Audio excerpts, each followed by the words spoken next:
अन्य अतिथिगण,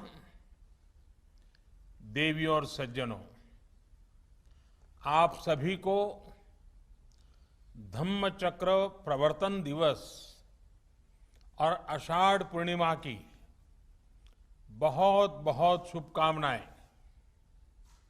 आज हम गुरु पूर्णिमा भी मनाते हैं और आज के ही दिन भगवान बुद्ध ने बुद्धत्व की प्राप्ति के बाद अपना पहला ज्ञान संसार को दिया था।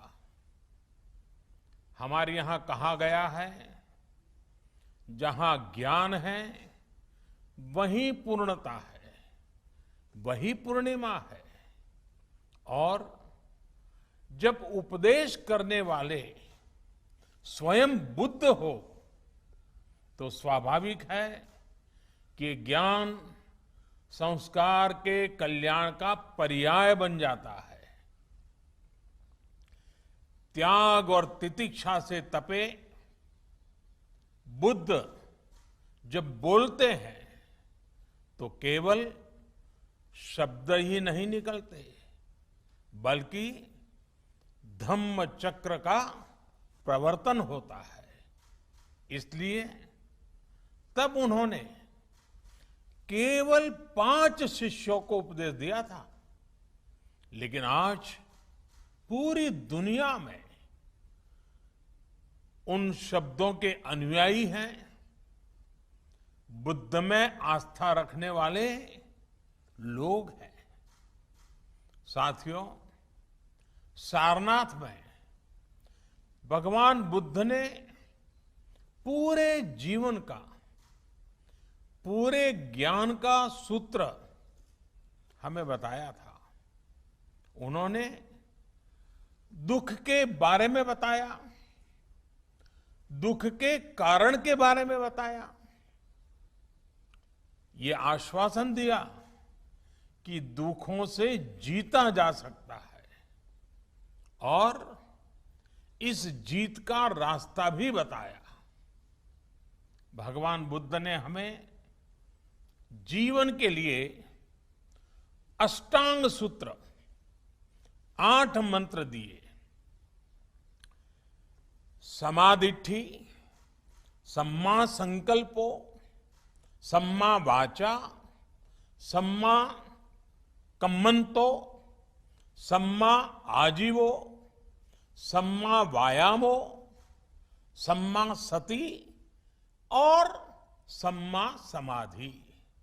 यानी कि सम्यक दृष्टि, सम्यक संकल्प, सम्यक वाणी, सम्यक कर्म, सम्यक आजीविका, सम्यक प्रयास, सम्यक मन, सम्यक समाधि यानी मन की एकाग्रता। मन, वाणी और संकल्प में, हमारे कर्मों और प्रयासों में अगर ये संतुलन है तो हम दुखों से निकलकर प्रगति और सुख को हासिल कर सकते हैं।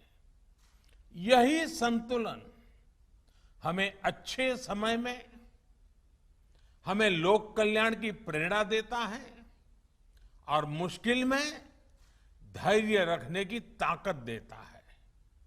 साथियों, आज कोरोना महामारी के रूप में मानवता के सामने वैसा ही संकट है जब भगवान बुद्ध हमारे लिए और भी प्रासंगिक हो जाते हैं।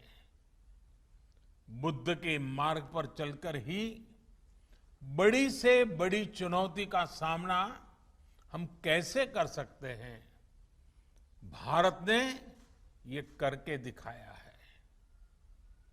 बुद्ध के सम्यक विचार को लेकर आज दुनिया के देश भी एक दूसरे का हाथ थाम रहे हैं, एक दूसरे की ताकत बन रहे हैं। इस दिशा में इंटरनेशनल बुद्धिस्ट कॉन्फेडरेशन का केयर विथ प्रेयर इनिशिएटिव, यह भी बहुत प्रशंसनीय है।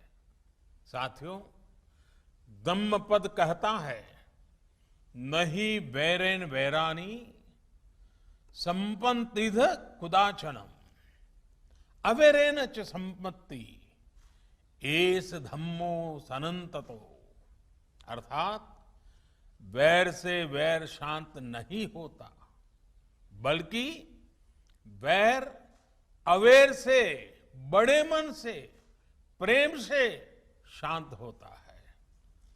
त्रासदी के समय में दुनिया ने प्रेम की, सौहार्द की इस शक्ति को महसूस किया है। बुद्ध का ये ज्ञान, मानवता का ये अनुभव जैसे जैसे समृद्ध होगा, विश्व सफलता और समृद्धि की नई ऊंचाइयों को छुएगा। इसी कामना के साथ एक बार फिर आप सभी को बहुत बहुत बधाई। आप स्वस्थ रहें और मानवता की सेवा करते रहें। धन्यवाद।